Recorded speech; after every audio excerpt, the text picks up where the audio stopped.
da ngeen ñuy rejoindre ci li nga xam ne mooy suñu projet de transformation nationale. Omar. Beaucoup de liggéey bu am solo. la ñu bëri ci observateurs yi constaté ne que le premier ministre daal dina ko def foofay ca Chine. ba mu yegsee samedi. mu xëy dimanche enchaîné. ngir ne day liggéeyal askanu Sénégal mi nga xam ne jox nañ ko bopp. te dénk nañ ko également projet. bu mu leen promettre ne dinañ ko jëfandikoo ngir transformer Sénégal voyage bi ak la mu am ci biir. développement yeeg yëpp yow ban regard nga si jeter en tant qu'économiste ak quelles sont les perspectives. est-ce qu'elles sont prometteuses. ou non. merci beaucoup sëñ Abdou Khadre encore li may su ma ko déggee muy wax. ak engagement bi muy am. daf may renvoyer ci benn kii rek muy le sens de la responsabilité. moom mu ngi mesurer parfaitement responsabilité yi sénégalais gàll ci ay mbaggam. au-delà de ça sax moom ak Diomaye man j'ai le sentiment wala boog le pressentiment que ni ñu ngi bàyyi xel bu baax seen borom xam ni lii ñu leen dénk dañuy rendre compte demain. bu ñu jàkkaarloog seen borom. loolu nag ku koy bàyyi xel à chaque fois bépp acte booy posé donc ça day nekk benn acte boo xam ne c'est un acte réfléchi. mesuré waaye da ngay xool fan la intérêt général. gouvernance bi dafa mel ni kon su ma la déggee dafa war a ànd ak spiritualité. man loolu laa gëm gouvernance bu ànd ak spiritualité j'y arrive. ñu lay indi mooy feneen. mooy da ngay jëfandikoo nit ñi waaye doo leen servir. da ngay fekk lu ñëpp bokk nga ni man maa ci gën a yey. détourné ko comme ni ñu jot a gis. fekk terrain yu ñëpp bokk nga àkki moo ko yow kese fekk milliards yu waroon defar ay tali ay hôpitaux ay école nga détourné ko ndax sa bopp rek moo la ñor li ñu naan ananiya maanaam égoïsme moo la ñor égocentrique nga nekk bu fekkee nag spiritualité dafa rax ci li ngay def bu boobaa yow boo waroon am sax da ngay préférer renoncer à ton droit pour satisfaire l'intérêt de la communauté maanaam l'intérêt général. parce que xam nga ni payu yàlla mu ëpp doole payu nit ñi. te Serigne Touba dafa am fu mu doon wax ni kuy sàkk ngërëmal nit ñi. doo am ngërëmal borom nit ñi. mooy suñu borom. donc l'idéal serait nga sàkku ngërëmal borom nit ñi mooy yàlla suñu borom. boo ko amee di nga am ngërëmal nit ñi. te liggéeyal nit ñi. fexe ba ñu nekk sàmm seen bien-être. bu ñu waree lekk bu ñu waree naan bu ñu waree faju bu ñu waree jàng loolu jaamu yàlla gënu koo kawee parce que yaa ngi jaamu yàlla ci jaami yàlla yi. donc loolu la spiritualité daf ci war a rax Imaam Khomeini waxoon na ko. daan ni yéen ñi nga xam te ne yéen a bëgg a prétendre jiiteel nit ñi. def leen tarbiyatu nafsi tey tarbiyatu ruuhi boo leen ko deful seytaane bu sotti ngeen di nekk ci kanamu nit ñi. te bu boobaa da nga leen yóbbu da nga leen di sànk rek. alors que boo leen amee tarbiyatu nafsi tey tarbiyatu ruuhi ba nga xam te noot ngeen seen bakkan noot ngeen seen bànneex te ngeen seytaane bu boobaa lépp loo leen jëfati ngërëmul yàlla ngeen ci sànku. c'est ça promesse la ñu am. pour dellu fee. wala mu may nga continuer. waaw par rapport ak visite bi. mooy li nga wax rek. effectivement dafa am loo bëggoon. non promesse d'investissement la ñu wax. waaw mais tey lan lañ ci mën a yaakaar d'un point de vue économique. waaw mais également ci lu jëm ci wàllu gouvernance financière. xam nga ñoom seen kii bi SN 2050 bi. dañoo estimer woon investissement yi ci war a dem. pour le plan 2025-2028. ñu ni ça tourne à plus de 18 000 milliards. maanaam 83 milliards. précisément. ñu ni financement public bi 821,4 milliards lay nekk. le reste mooy les 5675,38 milliards. loolu partenariat public privé lañ koy amee. donc loolu lañ prévoir woon. donc démarche bi Sonko di def day dugg ci logique boobu. chercher des partenaires pour financer des projets prioritaires. parce que état mënul supporter investissement yu lourd yi. su doon maay ñoom sax damay inverser affaire bi maanaam. les 5000.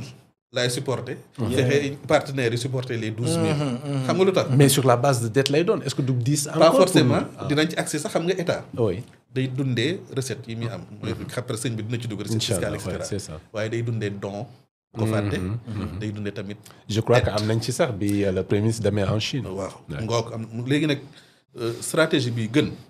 mooy projet yi nga xam investissement yi nga xamante ne c'est des investissements. yoo xamante ne c'est pas lourd. état bi supporté ko. waaye yeneen investissement yi nga xamante ni dafa lourd yenn yi muy liggéey ko ak des privés.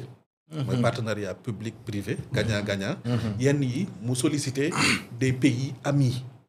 Sénégal bëri na ay xarit ci monde bi. donc pourquoi pas ne pas faire parrainer certains projets par des pays amis par exemple. bëgg naa tabax ay école ci yenn localité ma dem gisi sama benn xarit bu nekk Dubaï par exemple. ma ne ko pays bi laay wax de. ni ko man damaa am projet pour financer construire des écoles. dans telle localité. le projet moo coûte disons je dis n'importe quoi 1000 milliards. est-ce que mën nga ma accompagner ci loolu. xam nga loolu du dara ci ñoom. mun ni man maa koy jël en charge au nom de l'amitié entre mon pays et le vôtre. par exemple dama bëgg a tabax ay hôpitaux je vais par exemple voir la Chine. man ko dama bëgg a tabax ay hôpitaux de niveau 4 par exemple dans tous les départements du Sénégal ce sera 46 hôpitaux. hôpital bu nekk ça va me coûter au minimum 5 milliards. donc qu'est-ce que tu peux faire pour m'accompagner pour ma taxawal loolu. xam nga li ma bëgg a wax. donc dama bëgg a tabax ay tali. je vais voir tamit des partenaires yu ma mën a financer pour ma tabax tali yooyu. dama bëgg a tabax raffinerie. loolu am solo jamono bi loolu c'est la raffinerie. ak chemin de fer c'est la priorité des priorités xam nga li tax. raffinerie boobu bu ñu ko amul on sera obligé. bu ñu extraire pétrole bi. benn partie bi SAR dina ko raffiner. mais beneen partie bi dañ koy exporter. ñu raffiner ko foofu ñëw jaayaat ñu ko. alors que bu ñu ko doon raffiner lépp au Sénégal. dinañ am essence bi dina wàcc. gasoil bi wàcc. dinañ am kérosène dinañ am dérivé yi jógee ci. courant bi wàcc. industrialisation bi jaaree fa exploser également. mais les prix des denrées. léppay wàcc xam nga lu tax. parce que boo maîtriser tes facteurs de production rek. lu mu gën a wàcc rek. le prix que tu vas facturer à tes clients finaux. day wàcc. loolu mooy objectif bi donc man li dem gi mu dem foofu. dama koy rafetlu. le fait tamit que mu nouer des partenariats public privé. dama koy rafetlu le fait que mu fexe ba décrocher benn usine boo xamante ne day def acier fii Sénégal. transformer le fer wala ko gaz bi et cetera. loolu tamit lu am solo la ça va créer des emplois. ça va créer de la valeur. ak yeneen yoo xamante ni décrocher na ko fa xam naa dinañ ci dugg en détail. c'est ça dinañ ci dugg en détail Pathé auditeur comptable en termes de mobilisation de ressources. Omar wax na ko tout à l'heure am na don yoo xam ne le premier ministre wax na ne jot nañ ko don yu takku. bu ñu sukkandikoo ci moom.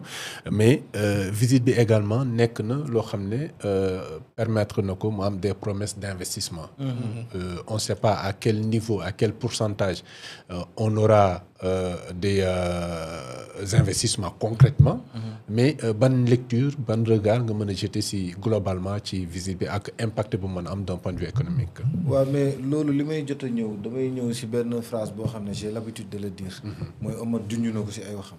c'est-à-dire on vit avec son argent. mais on investit avec l'argent des autres. waaw loolu le principe la ci finance. waaw loolu principe la ci finance. c'est-à-dire finance da ngay bàyyi idée yi investissement direct étranger yi dugg sa dëkk dugal fi seen xaalis. yow bu ko defee yow sa xaalis yow bi nga moomal ci recette fiscale yi. loolu da nga siy mën a def yow leneen. da nga bàyyi nit ñi ñu investir sa dëkk. xam nga Sénégal damay dégg ñu bëri ñuy wax on a un problème économique et cetera Sénégal amul problème économique. parce que Sénégal booy xool débouché yëpp ñu ngi fi am nañ ressources humaines bu doy. am nañ aussi des ressources naturelles mooy léegi sama vis-à-vis Omar wax na ko. am nañ aussi maanaam matière première bu doy. am nañ aussi ay institutions yoo xam ne c'est des institutions fortes. kon Sénégal ba mu problème la ñu am. mooy problème ajustement de combinaison et de relance économique. te économie boo koy relancer nag. comme li premier ministre def nii. mais loolu moo si gën a gaaw. parce que xam nga économie boo koy relancer soit dafa am une politique monétaire. loolu mënuñu ko def. wala moo am une politique commerciale wala une politique de politique monétaire c'est-à-dire am sa propre monnaie. propre monnaie ñun loolu mënuñu ko def. mais beneen bi si topp boo xam ne mooy relance économique mooy une politique budgétaire. mooy maanaam état bi day yokk ay dépenses d'investissement am. te léegi état yi dañ toll foo xam ne seen dépenses d'investissement yi. ñoom duñ ci defati dara. booy xool sax si stratégie. maanaam suñu stratégie dette bi. ñun Sénégal bu ñu lebee. dañ ciy fay bor mais aussi c'est pour des projets d'investissement. c'est-à-dire actuellement investissement yi Sénégal du ko def ak xaalisam. nouvelle autorité ñoom voie boobu la ñuy opter.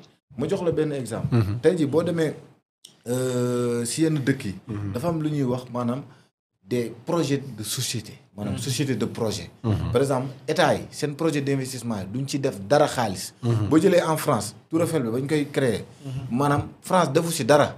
maanaam loolu la ñuy wax société de projet maanaam ñu koy wax des contrats de concession wala ay contrats partenariat public privé. wala gouv to gouv anglais di ko wax mooy gouvernement entre gouvernement c'est-à-dire dëkk ak dëkk léegi bu ko defee par exemple nga dem en Chine par exemple ñu gis benn projet boo xam ne la ñu war a tabax ay école comme exemple bi Omar jël mais Sénégal ñëw ne leen ñun de dañ bëgg a dugal xaalis ci éducation dañ bëgg a financer ay projet d'investissement côté éducation mais lii ak lii lañ bëgg mais ñun ñu ngi mën nañ leen jox terre boo leen bëgg ak foo leen ko bëggee ñoom ñu ñëw indi seen xaalis def contrat de société ak ñun te bu ko defee ñoom ñoo koy tabax ñoo koy créer ñoo koy def lépp ñoo koy defar ba mu état du Sénégal du si def dara comprendre nga léegi bu ko defee maanaam loolu état du Sénégal day mën a jël moom ay recette fiscale am moom mu xool ban politique moom la siy mëne loolu noonu moo gën a rentable même sax booy xool entreprise privée sax dañ lay wax pour nga am effet de levier da ngay dem jëli feneen xaalis indi ko fii c'est-à-dire loolu bu la nouvelle autorité yi teg seen tànk ak tamit tey ji boo gisee Chine ñun ak bor bu ñu am nii Sénégal amel na Chine bor suñu bor bu gën a ëpp sax Chine lañ ko amel comprendre parce que Chine moom dañu am alal ba nga xam ne ñoom dañuy jënd sax sa bor mais non nan nga ma mën a ameelee xaalis ba pare ma jël xaalis di la may ci kaw bor bi waaw mais xam nga tey ji waaw mais ma jox la exemple boo xam ne mais lu wax ni dafa reelu mais loolu état rek moo ko sañ ma jox la benn exemple lu terre à terre laa lay jox yow nga dem si banque am fa bor exemple laa lay jox de nga dem banque am fa bor par exemple nga dem am fa crédit 5 millions nga ñëw si banque bi fay jékki-jékki am problème nga ñëw ba si banque bi ne ko waaye est-ce que doo ma lebal 6 millions waat ma fay bor bi est-ce que yow sañ ñoo ko def banque banque du ko nangu sax mais état da koy def nag état day def yooyu c'est-à-dire état parce que xam nga dañuy jàpp ne état du fay par exemple banqueroute nit ñi dañ koy wax et tout mais am na ñu gëm ne yenn économistes yi du ñëpp dañ gëm ne loolu du am léegi bu ko defee c'est très rare waaw c'est très rare quoi en fait léegi état dañuy toll foo xam ne mais li daloon doguma la de li daloon Grèce waaw mais loolu noonu mais attention mais loolu noonu mais ci exception yi la bokk xool mais nag gis nga loolu noonu nouvelle autorité bu ñu jël woon pouvoir bi ñi fi nekkoon mën nañu yóbbu dëkk bi foofu parce que ñoom xam nga lan lañ gëm ñoom dañu gëm ne maanaam la dette elle est intergénérationnelle ça transcende les régimes politiques léegi nag ñoom loolu lañu teg seen bopp. mais si elle est lourde c'est problématique. Merci. On ne peut pas s'endetter indéfiniment. maanaam di leb ba yow doo xam sax.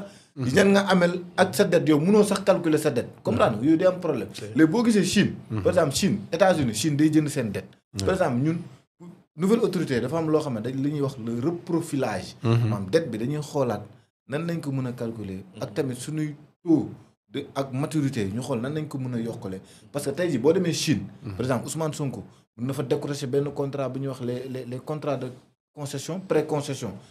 pré-concessionnel. mais yooyu noonu non seulement taux bi day faible. mais durée bi day gudd. état yi loolu lañ soxla par exemple nga lebal la. pré-concessionnel boo ko doon toj loo ñuy wax. pour xam nga la mooy pré-concessionnel mooy prêt bi nga xam ne taux d'intérêt bi c'est inférieur ak taux de marché c'est-à-dire prêt la boo xam ne état bu koy jël. taux bi day faible. mais durée bi mun na nekk 90 ans. maanaam bor boo xam ne du ko sonal daal. du ko sonal day gudd. 90 ans. ok day dem ba am na yenn dëkk yoo xam ne day dem ba 100 ans. xam nga loolu état mun na jël investir si def si lu bëri maanaam après yow looy fay par mois sax doo ko yëg. yow nga dem banque nga nekk une personne physique. nga dem banque mu lebal la 30 millions. 30 millions mu defal la ko par exemple sur. 5 ans 7 ans 7%. ak 7%. ak koo xam ne da ko defal sur 20 ans 3%. yaa ngi comprendre ki mu defal 3% du ko yëg kooku bu ñu daggee salaire am du ko yëg. c'est-à-dire état yi genre prêt yooyu la ñuy soxla kon nag maanaam premier ministre dem bu mu dem Chine nii. parce que Chine actuellement nii fii bu bëgg a maanaam def décollage. oui maanaam da ngay collaborer ak ñoom parce que ñoom actuellement nii. fu ñu toll nii économie mondiale. par exemple seen loxo la nekk surtout wàllum commerce technologie. surtout côté technologie yu mel noonu. ak transfert technologie yi nga xam ne. Sénégal da siy mën a bénéficier wu. en tout cas daal bokkul ak ñoo xam ne. dañ doon dem si yenn dëkk yi. ñoom daal xam la mooy soxla. dañu am prime de signature. Sénégal lu mu siy gagné. loolu amulu leen njëriñ. ñoom nañ dem si yenn dëkk yi signé fa ay contrat am si ay prime de signature. ñëwaat Sénégal jeex na. mais premier ministre boo mu demee moo tax mu ne. ñëwuñu fi pour yelwaan. loolu dafa am solo. parce que tamit ñun Sénégal dañ toll foo xam ne képp ku ñuy collaborer day doon gagnant gagnant parce que ñun suñuy contrat pétrolier lan moo tax mënuñ ko ci am dara parce que ñi ko doon signé maanaam ñoom intérêt Sénégal seen yoon new si ñoom nañ signé affaire yi am si ay prime de signature et cetera mais nag yoon bi nga xam ne nouvelle autorité fi lañ teg seen tànk xam nañ ko bu baax te man gëm naa ne li premier ministre dem Chine njëriñ bi Sénégal dinañ ko gis te lu yàggul. dinañ ko gis te lu yàggul oui allez-y allez-y ci am solo tamit. le fait que Sénégal mën na nekk l'un des premiers pays africains. à intégrer la Banque asiatique d'investissement. pour les infrastructures. loolu lu am solo la parce que loolu man maa ngi koy bind sax alternative crédible la. au FMI et à la banque mondiale. day jëti ñële. voilà jublu si ñële du coup chantage yi ñu la doon def. dootoo ko subir. mais est-ce possible donc vous êtes des économistes yéen a gën a nekk ci biir milieu bi. est-ce que on peut envisager une rupture totale avec ces deux institutions là. xam nga Sénégal membre lan. oui ci FMI ba tey. justement moo tax ma laaj ko mais tu n'es pas obligé de contracter une dette foofu. d'accord te boo gisoo Sénégal boobu 1 an yi gars yi jël pouvoir. ba tey FMI defagul 1 franc Sénégal. dara parce que gars yi ko bloqué ni ko may ñu xool suñu situation kii bi. finance publique yi ba pare. donc di mën a waxtaan ak yow. te ñoom dañ ko rafetlu. donc loolu lu am solo la beneen bi mooy. usine de montage de bus électrique. loolu tamit lu am solo la. bu ñu ko defee Sénégal loolu dina ba pare dina gën a fexe transport bi gën a accessible à tous. à prix abordable. beneen bi mooy li ma ci gën a ëppal solo mooy usine d'assemblage de tablettes et d'ordinateurs. loolu lu am solo la Rwanda def na lu mel noonu. parce que ça va te permettre non seulement da ngay créer emploi mais prix yi ngay jëndee ordinateur day wàcc. donc da ngay démocratiser l'accès aux ordinateurs. prix yi ngay jëndee tablette day wàcc parce que fii lañ koy defee. da ngay démocratiser l'accès aux tablettes. ba pare da ngay di nga ci mën a profiter pour